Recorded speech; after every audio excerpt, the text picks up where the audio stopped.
Good morning everybody.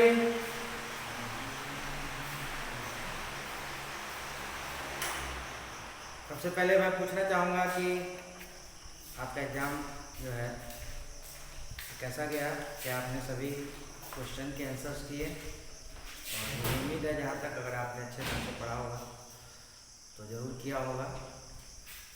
और इस तरह से जो है अब हम लोग अपने सिलेबस को आगे बढ़ाते हुए अभी तक जो चैप्टर पढ़ाया गया उसका एग्ज़ाम है ना, उस हिसाब से जो है ले लिया गया। तो अब हम लोग आगे पढ़ेंगे। 7th चैप्टर हम लोग स्टार्ट करेंगे आज, है ना। सोशल स्टडीज का आपका 7th चैप्टर और यह चैप्टर है आवर सॉइल, यानी हम लोग मिट्टी के बारे में जानेंगे। मिट्टी क्या है, सॉइल क्या है ना। स्टूडेंट्स, जैसा कि आप जानते हैं कि हमारे देश में डिफरेंट फिजिकल फीचर्स हैं, ज्योग्राफिकल फीचर्स जिसको कहते हैं, डिफरेंट फीचर्स हैं ज्योग्राफिकल फीचर्स। तो उसकी वजह से, इस कारण से जो है सॉइल भी जो है अलग अलग क्षेत्रों में, अलग अलग रीजन में अलग अलग तरह के सॉइल पाए जाते हैं। ठीक है, सॉइल क्या है? यह एक नेचुरल रिसोर्स है, जैसे वाटर है ना। उसी तरह सॉइल भी एक नेचुरल रिसोर्स है।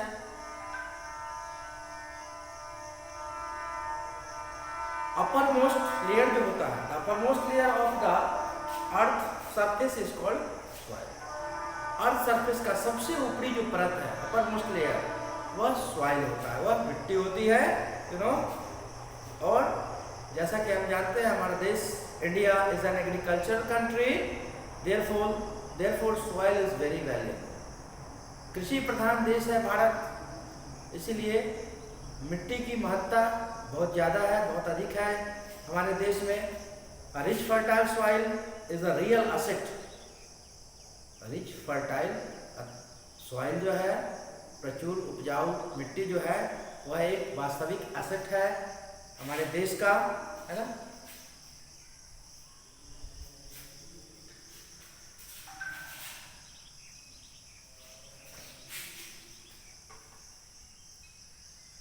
अब बात करते हैं कि आखिर मिट्टी बनती कैसे है या मिट्टी आती कहाँ से है, सॉइल का फॉर्मेशन कैसे होता है। Soil formation is very slow process, बहुत ही धीमा प्रोसेस है ना। बहुत धीरे धीरे लाखों साल लगते हैं मिट्टी को बनने में, है ना। It takes millions of years to form a thick layer of soil. मिट्टी का जो ऊपरी परत है soil, upper most layer of the earth is known as soil, is called the soil. Soil is formed by the breaking of rocks and decayed organic matter. चट्टानों के टूटने से बहुत ही समय लगता है, बहुत ज़्यादा समय लगता है, मिलियंस ऑफ ईयर्स, है ना। सॉइल के फॉर्मेशन में मिलियंस ऑफ ईयर्स लगते हैं, है ना। और कैसे बनता है? Breaking of rocks and decayed organic matter. चट्टानों के टूटने से और डिकेड जो सड़े गले मैटर होते हैं, ऑर्गेनिक मैटर, दो तरह के मैटर होते हैं, ऑर्गेनिक और इनऑर्गेनिक। जो ऑर्गेनिक मैटर होते हैं वो डिकेड होते हैं और वह मिट्टी में मिलते हैं, है ना। इस तरह से मिट्टी का निर्माण होता है। इस प्रोसेस को वेदरिंग ऑफ रॉक्स भी कहते हैं। It is also called the weathering of rocks. Okay,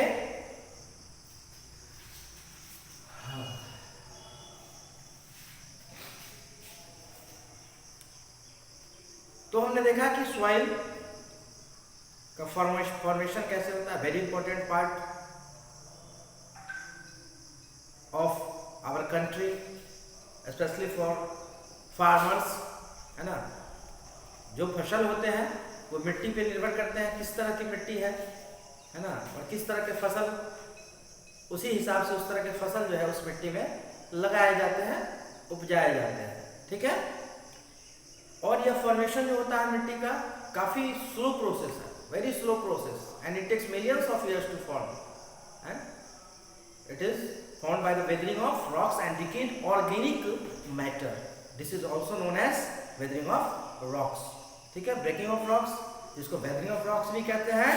the large pieces of rocks break into smaller ones, बड़े चट्टान, बड़े पत्थर है ना, वो उस छोटे पत्थरों में बदलते हैं, टूटते हैं, है ना, due to the action of natural forces. Natural force से ब्रेकिंग ऑफ रॉक होता है, छोटे बड़े पत्थर, बड़े रॉक जो है छोटे रॉक में तब्दील होते हैं, है ना, कन्वर्ट होते हैं। These smaller particles are then, और यह स्मॉलर पार्टिकल टूटने के बाद जो स्मॉलर पार्टिकल है वह कैरी किया जाता है किसके द्वारा, रिवर्स के द्वारा बेसिकली, है ना, carried away by running water, यानी रनिंग वाटर, चलता हुआ पानी, इसको कहते हैं like river and wind to different places. हवा और पानी के फोर्स से जो है विभिन्न क्षेत्रों में यह मिट्टी जो चली जाती है ना। यह जो स्मॉलर पार्टिकल्स है रॉक का, स्मॉलर रॉक जो है वो नदी और पानी के फोर्स से जो है विभिन्न क्षेत्रों में जाके जमा हो जाता है ना।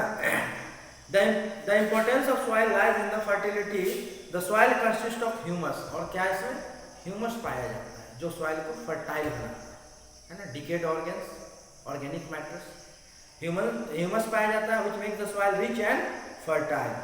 In our country the soil is of northern plains and river deltas is very fertile. हम लोगों ने पढ़ा पीछे चैप्टर में कि जो नॉर्दर्न प्लेन्स की मिट्टी होती है वो मोस्ट फर्टाइल मिट्टी होती है, अत्यधिक उपजाऊ मिट्टी होती है ना। और जो नदियाँ डेल्टा का निर्माण करती है वहाँ की मिट्टी जो है अत्यधिक उपजाऊ होती है। लेकिन और भी कई क्षेत्र हैं जिसकी मिट्टी नॉर्दर्न प्लेन्स के मुकाबले बहुत कम उपजाऊ होती है ना। माउंटेनियस रीजन है ना की बात करें अगर हम, तो नॉर्दर्न प्लेन्स के मुकाबले जो पहाड़ों की मिट्टी होती है कम उपजाऊ होती है। डेजर्ट की बात करें तो डेजर्ट की मिट्टी जो है बहुत ही कम, डेजर्ट में जैसा कि आपने पीछे पढ़ा है कि डेजर्ट में जो है पौधे लगाना, खेती करना मुश्किल होता है, बहुत मुश्किल होता है। सिर्फ कुछ ऐसे क्षेत्र है जहाँ पे पानी की उपलब्धता है जिसको ओएसिस कहा जाता है, वहीं पे जो है क्रॉप्स लगाए जा सकते हैं। अदरवाइज बैरन लैंड होता है ना, बंजर भूमि होती है और वहाँ पे खेती करना संभव नहीं होता है। ठीक है। The formation of fertility of the soil depends upon the following factors. कुछ फैक्टर्स हैं जो सॉइल को फर्टाइल बनाते हैं। Type of parent rock, parent rock का मतलब जिस रॉक से मिट्टी तैयार होती है उसको पेरेंट रॉक कहा जाता है। The rock from which soil form is called the parent material, जिससे मिट्टी तैयार की जाती है वो पेरेंट रॉक या पेरेंट मटेरियल कहलाता है। The type of soil depends largely on the kind of rock weather to form. उसकी जो फर्टिलिटी है वो किस पे डिपेंड करती है, kind of rock, parent rock पे डिपेंड करती है ना। अगला जो आपका है फैक्ट वो है क्लाइमेट। अब उस रीजन का क्लाइमेट कैसा है, उसकी जलवायु कैसी है ना। Soil formation greatly depends on the climate. Different climates हमारे कंट्री में, एक तरह का क्लाइमेट पूरे देश में नहीं है, डिफरेंट फिजिकल फीचर है तो डिफरेंट क्लाइमेट भी है, you know.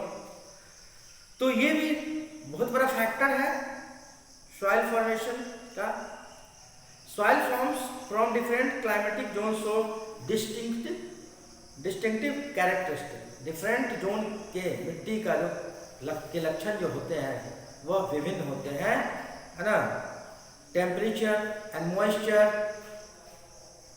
Affect weathering of. Temperature और मॉइस्चर यानी तापमान और नमी जो है वो प्रोसेस ऑफ रॉक को प्रभावित करते हैं। Winds move sand and other particles from one location to another. Winds, हवा जब चलती है तो उसके साथ रेत जो है ना, जो डेजर्ट रीजन है उसके रेत जो है sand particles move from one location to another. ठीक है। तो ये भी बहुत बड़ा फैक्टर है, क्लाइमेट है। उसके बाद अगर हम बात करें टोपोग्राफी की बात करते हैं, अगला slope and surface affect the moisture and temperature of the soil and the rate of weathering of parent. Slope and surface जो है affect the moisture, moisture को प्रभावित करता है, साथ ही साथ टेम्परेचर को, सॉइल के टेम्परेचर को, and the rate of weathering of parent, और जो वेदरिंग का जो रेट है, जो दर है, उसको भी प्रभावित करता है। Steep slopes facing the sun are warmer, low areas receive deposits from highlands and often produce deeper soils. उसके बाद बायोलॉजिकल फैक्टर भी है ना?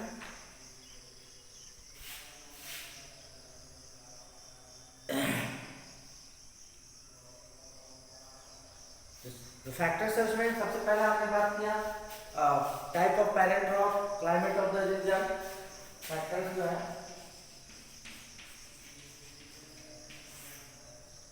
type of parent rock,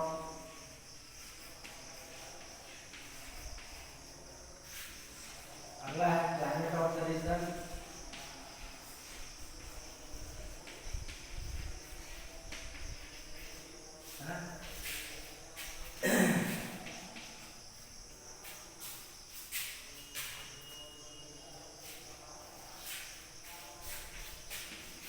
topography,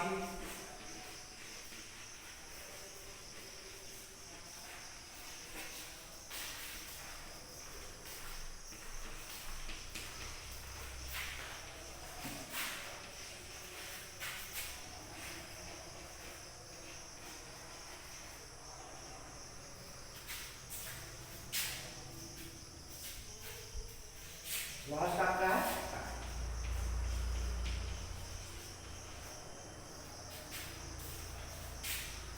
ठीक है। तो ये हम लोग फैक्टर्स की बात कर रहे थे, है ना। The formation and fertility of the soil depend on the following factors, जिसमें आपका type of parent rock, climate of the region, topography, biological factor भी, उसके अलावा टाइम, ये सारे फैक्टर्स है ना। तो हमने पेरेंट रॉक की बात की, जिस रॉक से मिट्टी तैयार होती है वो पेरेंट रॉक या पेरेंट मटेरियल कहलाता है ना। और the type of soil depends largely on the kind of weather to form it. Climate भी प्रभावित करता है ना। Soils from different climatic zone show distinct characteristic temperature and moisture affect weathering of, जहाँ टेम्परेचर और मॉइस्चर जो है वो वेदरिंग ऑफ रॉक्स को अफेक्ट करता है, विंड्स का मूवमेंट जो है वो अफेक्ट करता है। उसके बाद slope, surface, topography, slope and surface affects the moisture and temperature of the soil and the rate of weathering, और रेट ऑफ वेदरिंग को भी अफेक्ट करता है। उसके हिसाब से रेट होता है वेदरिंग का, है ना। उसके बाद आपका जो बायोलॉजिकल फैक्टर है, जिसमें plant, animals, fungi, bacteria and human activities also affect the soil formation. ये biological factors, plants, animals, fungi, bacteria and human activities affect soil formation. Animals form burrows and microorganisms mix soils. Microorganisms सूक्ष्म जीव होते हैं, वह soil में, मिट्टी में मिल जाते हैं, thus forming pores in the soil. Pores का मतलब होता है छिद्र, thus forming pores in the soil and allowing moisture and gases to seep into deeper layers. और उससे जो है अंदर जो पोर्स होते हैं उससे जो है मॉइस्चर और गैसेज जो है वो डीपर लेयर में चले जाते हैं मिट्टी के। In the same way plant roots open channels in the soil. Plant के जो रूट है वो मिट्टी के अंदर चैनल्स बनाते हैं, है ना। तो हमने देखा बायोलॉजिकल फैक्टर्स भी जो है वो सॉइल फॉर्मेशन में एक उनकी भूमिका होती है, जैसे plants, animals, fungi, bacteria and human activities जो है। एनिमल्स फॉर्म बिरोज, एनिमल्स जो है बिरो का निर्माण करते हैं मिट्टी के अंदर, खुद के जो अपना घर बनाते हैं। एंड माइक्रो ऑर्गेनिज्म सूक्ष्मदर्शी हैं, प्राणी है ना। मिक्स सॉइल, है ना। तो ये सारे जो बायोलॉजिकल फैक्टर्स हैं वो भी प्रभावित करते हैं मिट्टी के सॉइल के फॉर्मेशन में, वेदरिंग में, है ना, सॉइल के कैरेक्टरिस्टिक्स को प्रभावित करते हैं। ओके, उसके बाद अगला जो लास्ट फैक्टर है आपका वो है time. Time is a major factor in developing different type of soil formation is a time responsive process dependent on how the other factor। Time जो है बहुत बड़ा फैक्टर है ना, इन developing different type of soil. Soil formation is a time responsive process. समय की बात की हमने कि सबसे पहले बताया आपको कि बहुत लंबा समय लगता है, तो टाइम बहुत बड़ा फैक्टर है। And how the other factor work, और दूसरे जो फैक्टर है वो कैसे काम करते हैं।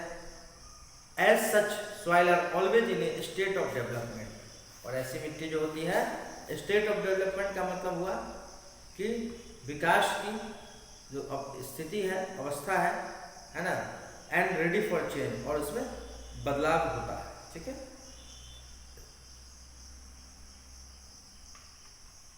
ठीक है, तो मिट्टी के कैरेक्टरिस्टिक में परिवर्तन भी होता है ना, बदलाव होता है। ठीक है, और तो इस तरह से ये फैक्टर्स से, है ना, ये जो आपके फैक्टर्स थे, formation of fertilized soil depends on following factors. Formation मिट्टी का बनना और इसकी जो है उपजाऊ क्षमता, जिसको फर्टिलिटी कहते हैं, वह इन फैक्टर्स पे डिपेंड करता है।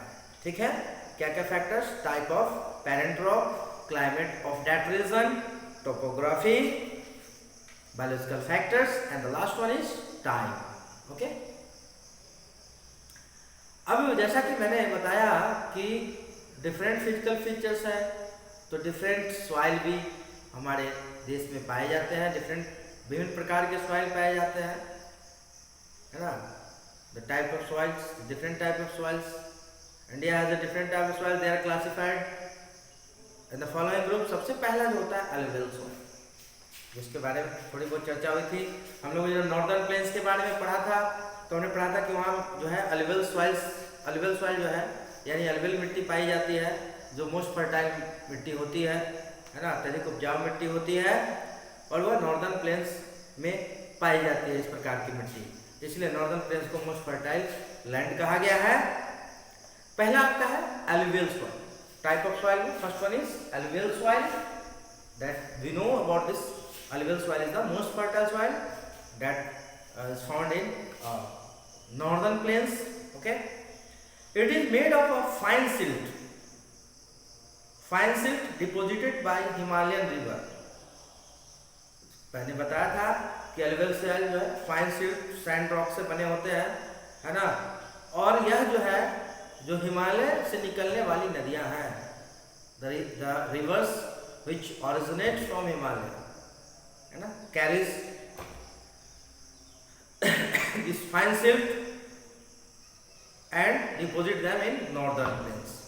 जो हिमालय से निकलने वाली नदियां हैं, जिसमें गंगा, यमुना, ये नदियां जो है अपने साथ जो है इस फाइन सिल्ट को बहा के लाती हैं और नॉर्दर्न प्लेन्स पे जमा कर देती हैं। It is renewed every year with fresh deposit. हर साल यह जो है फ्रेश डिपोजिट, हर साल जो है नदियां अपने साथ बहा के लाती है फाइन सिल्ट को और नॉर्दर्न प्लेन्स पे छोड़ देती है, जमा कर देती है ना, और यह हर साल जो है रिन्यू होता रहता है, इसमें बदलाव होता रहता है, नई मिट्टी जो है फिर से जमा हो जाती है आके, और इस तरह मिट्टी की जो है सॉइल की फर्टिलिटी जो है वो बरकरार रहती है।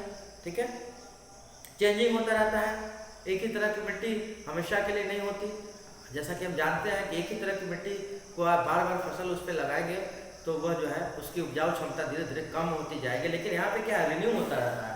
फिर जो है हिमालय की नदियाँ जो है अपने साथ फाइन सिल्ट लाती है और उसको फिर नॉर्दर्न प्लेन्स पे जमा करती है, तो रिन्यू होता रहता है, और इसीलिए जो है नॉर्दर्न प्लेन्स जो है की फर्टिलिटी जो है बरकरार रहती है। ठीक है, it is of two types, old alluvium known as Bangar, which is not so fertile, and the new alluvium known as Khadar, which is more। इसके भी दो टाइप है ना, एल्युवियल सॉइल के भी दो टाइप है, जिसको कहा गया ओल्ड एल्युवियम और new alluvium. Old alluvium known as Bangar और new alluvium known as Khadar which is more fertile. तो बांगड़ जो होता है यानी ओल्ड एल्बियम वो जो न्यू एल्बियम के मुकाबले कम फर्टाइल होता है। Okay, alluvial soil is also found in coastal plains and river deltas। Coastal planes तटीय क्षेत्र जो है वहाँ पे मौजूद होती है ये मिट्टी, और साथ ही साथ रिवर जो डेल्टा का निर्माण करती है वहाँ पे यह मिट्टी पाई जाती है, और इसीलिए ये रीजन्स जो है फर्टाइल रीजन्स कहलाते हैं। ठीक है, alluvial soil contribute significantly to the development of agriculture। और alluvial soil का एग्रीकल्चर में के डेवलपमेंट में बहुत बड़ा योगदान होता है, क्योंकि मोस्ट फर्टाइल सॉइल है और इससे ज़्यादा उपज होती है, पैदावार अधिक होता है, और जो एग्रीकल्चर के डेवलपमेंट में सहायक होता है। Crop such as rice, sugarcane, wheat, pulses, jute, millets and vegetables grow best in alluvial soil। कुछ फसलें हैं जिसमें खासकर हमारे देश में इंडिया में व्हीट, राइस, शुगर केन, सम पल्सेस, जूट, मिलेट्स अलग अलग क्षेत्रों में ये उपजाए जाते हैं, है ना। और जो है खासकर व्हीट और राइस जो स्टेपल फूड होता है ये alluvial soil में बहुत अच्छे प्रकार से ग्रो करते हैं। इनकी खेती जो है alluvial soil में बहुत अच्छी होती है, उपज बहुत अच्छा होता है ना, प्रोडक्शन बहुत बढ़िया होता है। ठीक है, तो इस तरह हम लोगों ने alluvial soil which is the most fertile soil के बारे में स्टडी किया, है ना। उसके बाद और भी डिफरेंट टाइप के सॉइल है जो हमारे देश में पाए जाते हैं। Different type of soils is found in our country in different regions. ये मिट्टियाँ जो है जिसमें आपका black soil, red soil, laterite soil, mountain soil, sandy soil, अलग अलग रीजन की ये अलग अलग मिट्टियाँ हैं। अलग अलग प्रकार के फसल भी इसमें ग्रो करते हैं, है ना। अलग अलग क्रॉप्स लगाए जाते हैं मिट्टी सॉइल के नेचर के हिसाब से, है ना। तो इसके बारे में हम लोग फर्दर स्टडी करेंगे। हम लोगों ने 7 चैप्टर स्टार्ट कर लिया है और हमारा जो है नेक्स्ट आगे सिलेबस को शुरू कर दिया गया है। ठीक है, तो हम लोग अब आगे डिफरेंट टाइप ऑफ सॉइल हैं और भी alluvial के अलावा जो सॉइल्स हैं जिसकी बात मैंने की अभी, उसको हम लोग आगे के क्लासेस में पढ़ेंगे। Thank you.